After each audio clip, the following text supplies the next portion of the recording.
Morning student. Next lecture is about demineralisation process. पहले हमने क्या किया, लाइम सोडा प्रोसेस, वो किसके लिए था, वाटर सॉफ्टनिंग के लिए. वैसे ही एक और प्रोसेस है demineralisation process. It is also used for water softening. Demineralisation process को हम क्या कहते हैं, ion exchange process, ion exchange process और डीआयोनाइजेशन प्रोसेस, डीआयोनाइजेशन प्रोसेस. ठीक है, तो इसको आयन एक्सचेंज प्रोसेस कहते हैं, डीआयोनाइजेशन प्रोसेस कहते हैं. बेसिकली डीमिनरलाइजेशन प्रोसेस होता क्या है, it involves the complete removal of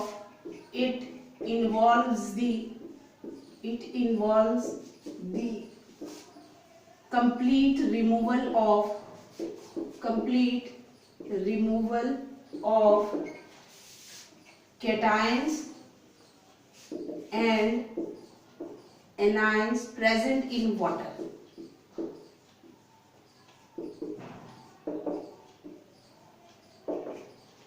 clear है कि वाटर में जितने भी केटाइंस प्रेजेंट होंगे, जितने भी एनाइंस प्रेजेंट होंगे, उसको रिमूव करता है ये प्रोसेस. क्लियर है. केटाइंस और एनाइंस के से क्या मतलब है, हमें पता है कि वो हार्ड वाटर है. हार्ड वाटर में सपोज अगर हमारे पास कैल्शियम सल्फेट प्रेजेंट है तो इसमें केटाइन क्या हुआ, Ca2 पॉजिटिव, और एनाइन क्या हो गया, सल्फेट. अगर ये प्रोसेस इसको रिमूव कर देगा केटाइन को और इसको भी रिमूव कर देगा एनाइन को, तो हमारा वाटर क्या हो जाएगा, हार्डनेस से फ्री हो जाएगा और उस वाटर को हम क्या कहेंगे, सॉफ्ट वाटर. तो ऐसे पानी को या ऐसा प्रोसेस जो केटाइंस को रिमूव कर दे वाटर में से, एनाइंस को रिमूव कर दे वाटर में से, ऐसे प्रोसेस को हम क्या कहते हैं, डीमिनरलाइजेशन या डीआयोनाइजेशन. डीआयोनाइजेशन क्यों कहेंगे इसको, क्योंकि आयन जो है वो रिमूव हो रहे हैं इसमें. ठीक है, और आयन एक्सचेंज हो रहे हैं कहीं पर इस प्रोसेस में, इसीलिए इसको डीमिनरलाइजेशन प्रोसेस कहेंगे. ठीक है, तो सबसे पहले हम देखते हैं कि कैसे इस प्रोसेस में कैसे केटाइंस और एनाइन जो वाटर में प्रेजेंट है वो रिमूव होंगे.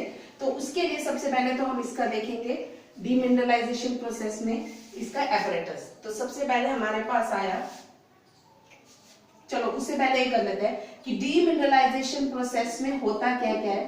ठीक है, सबसे पहले इसमें आयन एक्सचेंज रेजिन यूज करते हैं हम, आयन एक्सचेंज रेजिन. ठीक है, तो आयन एक्सचेंज रेजिन होता क्या है, ion exchange resin basically made up of polymers. Polymers आप लोगों ने पढ़ा हुआ है. पॉलीमर्स जो है, कोई भी पॉलीमर एग्जांपल ले लो, पॉलीस्टाइरीन डाइविनाइल बेंजीन है सपोज.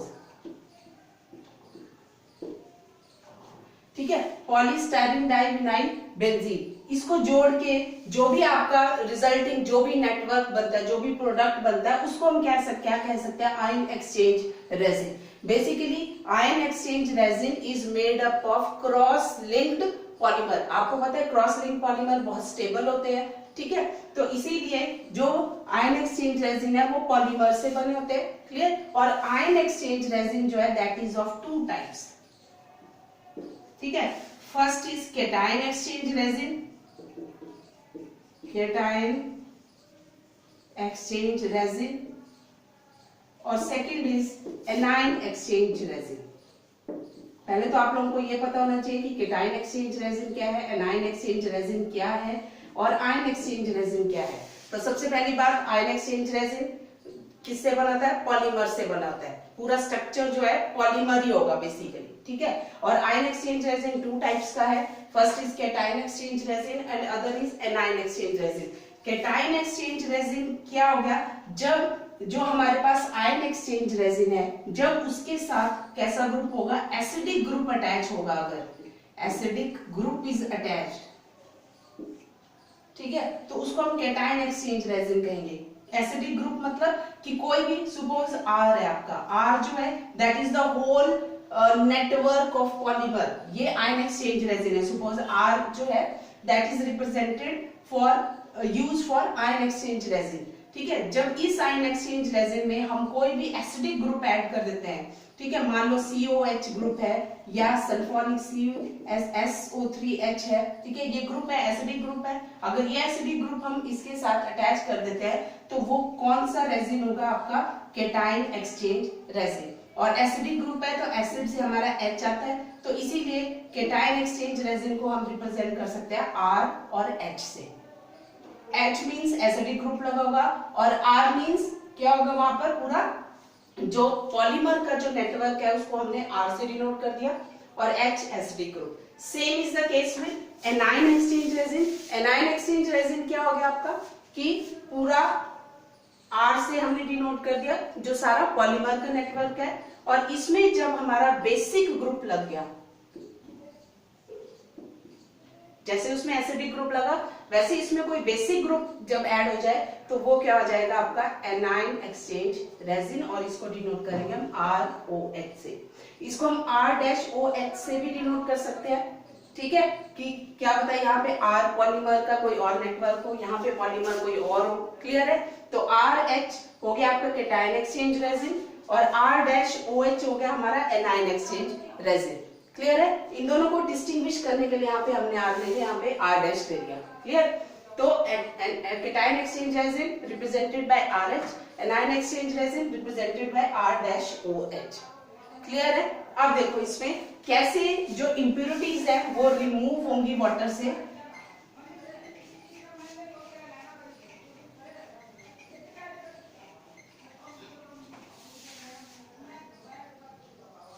ये आ गया हमारे पास, इसका स्ट्रक्चर देख लेते हैं।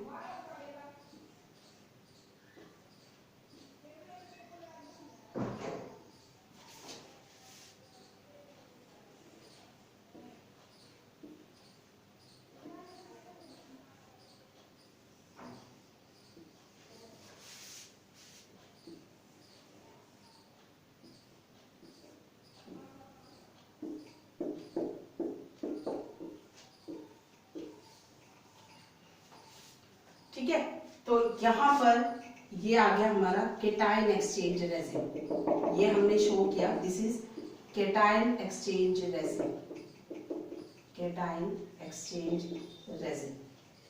क्लियर, ये हमारा सेकंड चैम्बर है, इसमें ये आ गया हमारा एनाइन एक्सचेंज रेजिन।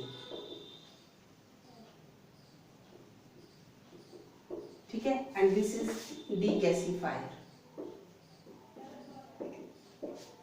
ठीक है, अब होगा क्या, बहुत ही इजी और सिंपल है।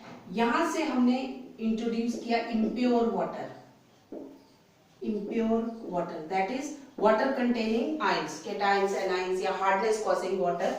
ठीक है, इम्प्योर वाटर ले लिया। ठीक है, कोई भी सॉल्ट इसमें प्रेजेंट हो सकता है, CaSO4, CaCl2, MgCl2, magnesium bicarbonate, calcium bicarbonate, कोई भी सॉल्ट अगर प्रेजेंट है तो क्या होगा, अब this is cation exchange resin. Cation exchange resin को हमने RH से डिनोट किया है, where R denotes the polymeric unit and H is the acidic group. ठीक है, तो RH से हो गया। अब क्या होगा, इम्प्योर वाटर आया, इम्प्योर वाटर के अंदर क्या आपके पास केटाइंस है, एनाइंस है, दोनों प्रेजेंट है। एक एग्जांपल लेके चलते हैं, मान लो CaCl2 प्रेजेंट है हमारे पास वाटर में। क्लियर है, तो क्या होगा, पानी जब इससे पास हुआ केटाइन एक्सचेंज रेजिन से, तो क्या होगा, पानी के अंदर जो CaCl2 है वो भी आएगा, वो भी इसके थ्रू पास होगा। तो यहाँ पर रिएक्शन क्या होगा, और रिएक्शन बहुत इंपॉर्टेंट है, पहला रिएक्शन कि जब वाटर केटाइन एक्सचेंज रेजिन से पास हुआ, cation exchange resin is RH। ठीक है, प्लस अब इसमें CaCl2 प्रेजेंट है, सपोज हमने एक एग्जांपल ले लिया, और कोई भी सॉल्ट प्रेजेंट हो सकता है, CaCl2 ले लिया हमने। ठीक है, अब जब ये CaCl2 पास हो रहा है, पानी में जो CaCl2 प्रेजेंट है वो पास हो रहा है थ्रू केटाइन एक्सचेंज रेजिन। अब एक्सचेंज से पता चला कि कुछ एक्सचेंज होगा, क्या एक्सचेंज होगा, केटाइन, तो केटाइन से केटाइन एक्सचेंज होगा। तो यहाँ पे केटाइन इज Ca2 पॉजिटिव, यहाँ पे केटाइन इज H पॉजिटिव, तो केटाइन से केटाइन एक्सचेंज होगा, केटाइन से केटाइन एक्सचेंज होगा, तो H की जगह Ca आ जाएगा, Ca की जगह H आ जाएगा। ठीक है, तो क्या बन जाएगा फॉर्मूला R, और कैल्शियम के ऊपर क्या होता है, कैल्शियम के ऊपर 2+ होता है, तो जब हम इसका फॉर्मूला लिखेंगे 2 यहाँ आ जाएगा और Ca, ये बन जाएगा हमारे पास R2Ca। ठीक है, प्लस HCl। क्लियर है? मतलब केटाइन से केटाइन एक्सचेंज हो गया। अब सिंपल है, आप पूरा सॉल्ट भी लिख सकते हो या आप सिंपल Ca2 पॉजिटिव ये भी लिख सकते हो। रिएक्शन ऐसा भी हो सकता है आपका कि RH प्लस Ca2 पॉजिटिव, ऐसे भी लिख सकते हो आप। तो क्या बन जाएगा आपके पास R2 Ca plus H positive, ये भी आपका रिएक्शन हो सकता है। क्लियर है? तो क्या हुआ, केटाइन से केटाइन एक्सचेंज हो गया इन केटाइन एक्सचेंज रेजिन। अब जब वाटर यहां से जब वाटर पास हो गया केटाइन एक्सचेंज रेजिन से, तो केटाइन केटाइन से एक्सचेंज हुआ और जो R2Ca है वो यहीं पर रुक गया। ठीक है, R2Ca बन गया और यहीं पर रह गया वो R2Ca। और जब वाटर पास हुआ तो वाटर में अब क्या क्या आ रहा है आपके पास, H पॉजिटिव और प्लस जो एनाइन बच गया हमारे पास। एनाइन क्या बच गया हमारे पास, क्लोराइड आयन, तो Cl नेगेटिव। अब हम इस वाटर को फिर पास करवाएंगे through A9 exchange resin. Cation exchange resin का हो गया। अब एनाइन एक्सचेंज रेजिन में क्या होगा, एनाइन एक्सचेंज रेजिन को हमने डिनोट किया R-OH से, प्लस अब H पॉजिटिव भी है हमारे पास और क्या है Cl नेगेटिव जो हमारे पास एनाइन था। अब क्या होगा, एनाइन से एनाइन एक्सचेंज होगा, तो क्या बन जाएगा यहाँ पर R-Cl प्लस OH नेगेटिव। तो क्या बन गया, एनाइन से एनाइन एक्सचेंज हो गया। क्लियर है?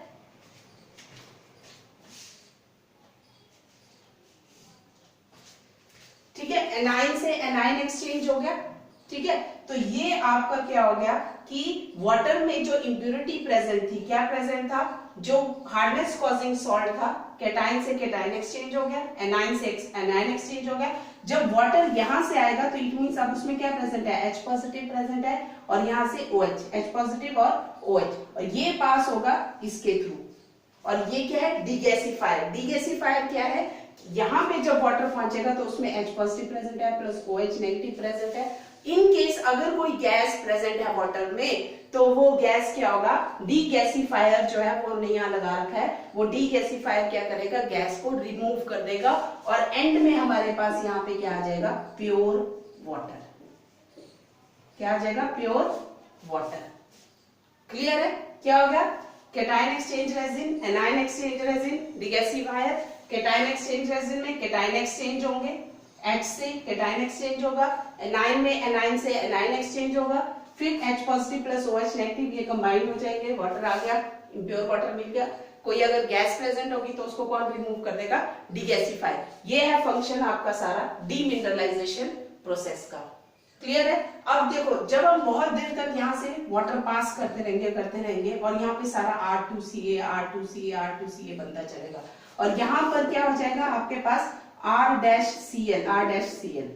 तो थोड़ी देर में ये जो कॉलम्स है, कॉलम भी कह सकते हैं इनको, केटाइन एक्सचेंज रेजिन है, वो सैचुरेटेड हो जाएंगे। अगर आप इसको पास करोगे तो यहाँ पे एक्सचेंज करने के लिए H तो रहेंगे नहीं क्योंकि सारा तो R2Ca बन गया।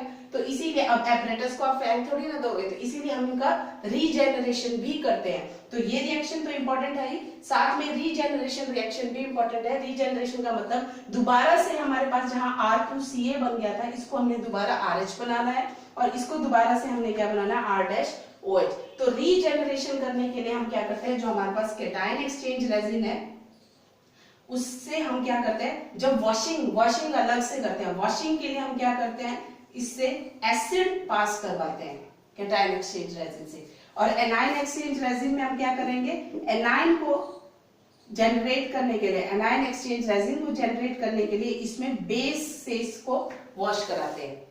क्लियर है?